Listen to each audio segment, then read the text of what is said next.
আবু জেহেলের দাসী ছিল, নামটি তাহার সুমায়া। আবু জেহেলের দাসী ছিল, নামটি তাহার সুমায়া। নবীর কাছে গিয়ে তিনি পড়েছিল কলেমা। নবীর কাছে গিয়ে তিনি পড়েছিল কলেমা।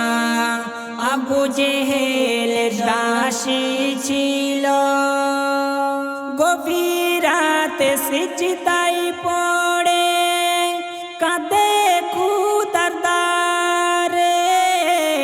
খোদা তোমায় এক বলে নিলাম স্বীকার করে, তোমার প্রেমে সদাই আমি হয়েছি গো দিবানা। হাসর মাঠে বিশ্ব নবী হয় যেন মোর সাফিনা। হাসর মাঠে বিশ্ব নবী হয় যেন মোর সাফিনা। আবু জেহেলের দাসী ছিল, নামটি তাহার সুমায়া।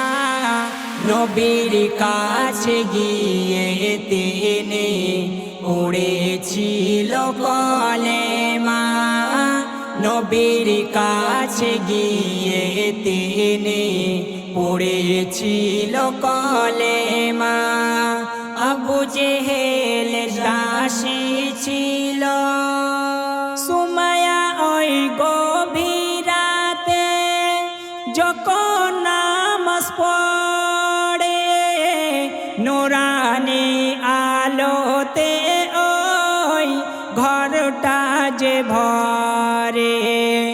আবু জেহেল দেখিতে পেয়ে বলে আমার চেনো না, কালকে তোমার বিচার হবে দিলাম আমি ঘোষণা।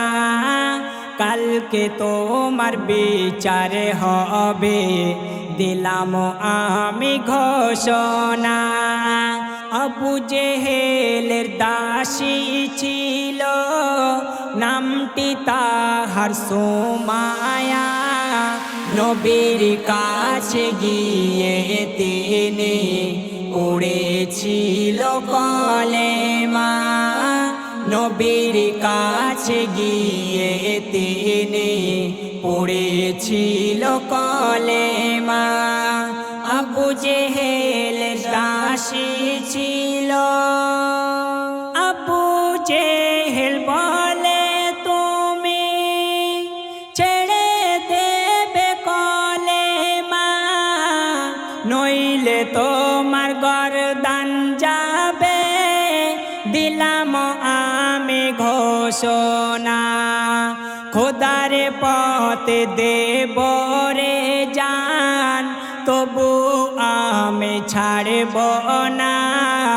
গায়ের পোশাক খুলে নিয়ে বলে সব দেখো না। গায়ের পোশাক খুলে নিয়ে বলে সব দেখো না। আবু জেহেলের দাসী ছিল, নামটি তাহার সুমায়া। নবীর কাছে গিয়ে তিনি পড়েছিল কলেমা। নবীর কাছে গিয়ে তিনি পড়েছিল কলেমা। আবু জেহেলের দাসী ছিল, পিঠে বরসাত আঘাত করে দুপা বাদ ঘোড়াতে। দিনের পথে জানটি দিল পাথরেরই আঘাতে। কবি মাসুম আলম বলে ও হযরত ভাই শোনো না, কবি মাসুম আলম বলে ও হযরত ভাই শোনো না খোদার পথে জানতে দিলে জান্নাত তাহার ঠিকানা খোদার পথে জানতে দিলে জান্নাত তাহার ঠিকানা আবু জেহেলের দাসী ছিল নামটি তাহার সুমায়া নবীর কাছে গিয়ে তিনি পড়েছিল কলেমা নবীর কাছে গিয়ে তিনি পড়েছিল কলেমা আবু জেহেল দাসী ছিল